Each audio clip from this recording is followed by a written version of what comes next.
hospital hums with a sterile sound, where the nurses tread on quiet ground. Anita's watching the IV drip, while the hours start to lose their grip. But back at the bench in the light of the shed, there's a different plan in Nathan's head. Not flowers that wilt or a card in a queue, but a house made of cedar, honest and true.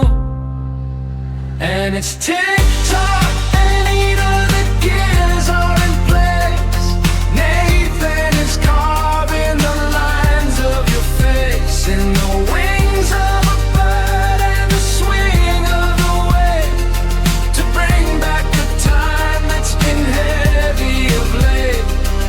A little wooden heart to beat for your own, until he can carry you all the way home.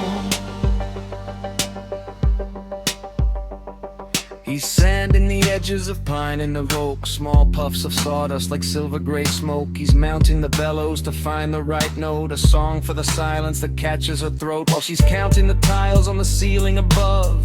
He's calibrating the timing of love. Every tooth on the wheel, every link in the chain is a prayer for the ending of antiseptic and pain.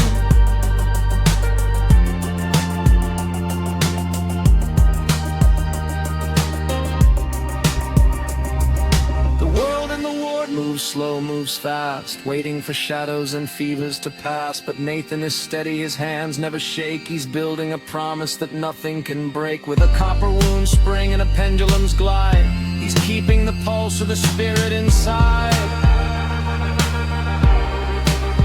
And it's tick-tock, Anita, the gears are in place.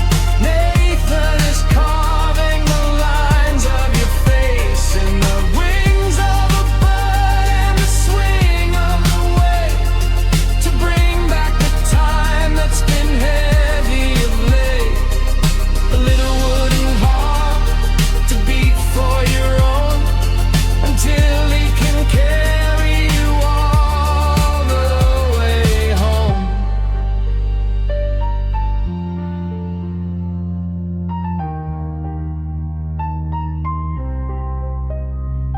The cuckoo will call when the morning is new.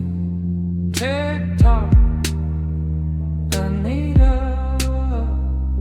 The hands moving forward, the surgery's through.